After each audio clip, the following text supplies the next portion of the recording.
It all starts with that seed. Now, how do we get rid of the seed that has literally grown up to be the most rotten fruits in the history of man? How do we get rid of this gross, disgusting, vile fruits? How do we get rid of it? How do we go from a point of admiring celebrities and material success and promiscuity and immodesty and immorality and arrogance? How do we go from being what's called normal, by admiring all those things, to being like the holy people of the previous generation that were disgusted by it, or at the very least the respectable human beings that may have not been the most holy but still respectable enough where they kept their filth hidden from society? How do we get to that point? Well, first off, Rabotai Karim, we have to identify the problem, which we just did.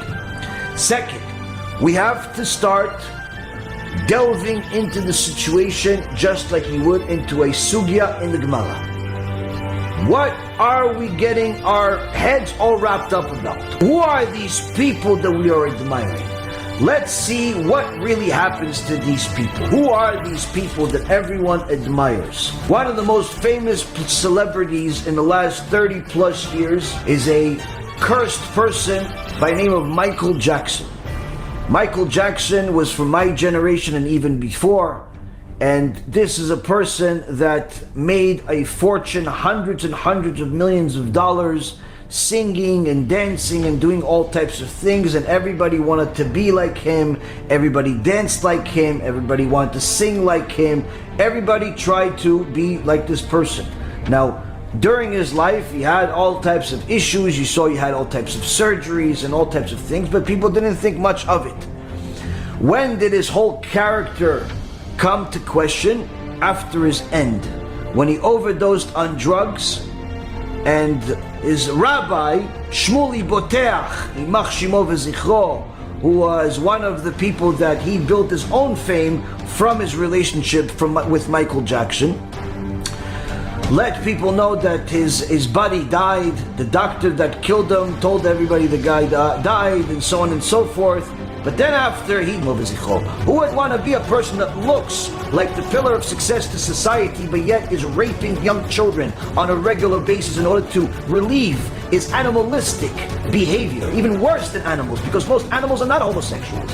Who would want to do that? And even yet, even the ones that are homosexuals, you're never going to see a lion rape a cub. You're never going to see that. Even if you see a lion aggressive with a lioness, it's going to be someone his own size. But no, this reviled human being, who was an exclusive human being that's admired and was paid hundreds of millions of dollars and got the admiration of tens of millions of people, that's what he did on a regular basis. That's the definition of success, Rabotai. That person, that's success to people. That's the reality of those people. Let's see, let's go further. You have another shiver when they hear what happened to him. Next you go to another celebrity named Tiger Woods, one of the people that had an athletic ability. Not only that, became a complete addict to drugs and alcohol, complete degenerate loser in society, yelling at people, insulting people, and just being literally the best possible way to show the image that you admire is an illusion. You go to a disgusting human being, a famous anti-Semite named Mel Gibson, made a fortune in the movie business, was an actor that everyone admired, only to be found one day saying anti-Semitic things, that he wants to kill Jews, that he hates Jews, that he's a complete alcoholic. Arrested for drink driving and made various anti-Semitic statements to the arresting officer, including telling him that Jews were responsible for all the wars in the world. A degenerate for immorality, a degenerate for anything that will get him to have some sort of physical reaction, a complete disgrace of a human being, because the real version of him is a despicable human being that no one would ever want, and no one would ever want their child to be. All of these famed celebrities literally made hundreds of millions of dollars. Their homes are known, their names are known in practically every home of the people that lived during their high time. Everybody knows who they are. The reality is, they wish they didn't. They themselves wish nobody knew who they were. They themselves wish that they could just go to the deli, buy their little sandwich, and go back to their little shack, hole in the wall somewhere in society, and no one would remind them of their glory days that they can never ever get back to. Because these are people that are has-beens, and one of the most horrendous sufferings that a person can have is to be a has-been, to be a person that is everybody reminding him of his past the rest of his life, even though he's not an inkling like it. He's nothing like it. Now, a lot of people like to admire some of the very wealthy people on Wall Street. I was among some of these people. I met some of these people, meaning that I saw some of these people in lectures, talked to them at times, and so on. And people like to admire some of these people. Some of the most famous you look at. Warren, the Wall Street grandfather for art, already one of these celebrities, one of these people that is constantly looking for attention. Listen very closely. Listen very closely, because I'm about to talk to you. But I'm going to talk to you by talking to the men right now. Now, the guys that are out there, what do they want? They want the money. Why do they want the money? Because they want the power. Why do they want the power? Because they think that if they have the money, they'll have the power, and therefore the power will give them the girl.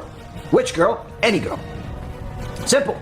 Any girl. What about getting married? Oh yeah, we'll get married too. But also maybe the secretary, maybe the this, maybe the that, all that stuff. Okay. How could Rabbi Akiva get to such a point that he's so disgusted by that behavior? Feel like, hey, high five, yeah, I got her, yeah, she got you, buddy, she got you, and him, and you just won one of the appointments. She's simply a free prostitute, and you, my friend, are in a bed with 3 different people, not one. You're with 3 different people. Now you think I'm making this up because I used to be secular? No, it's in the Gemara. It's in the Gemara, Rabotai. This is not Yaron Reuven. This is the Gemara. Rabotai Yekarim. The Gemara says some of the most horrific things you can possibly imagine that go on in society today as if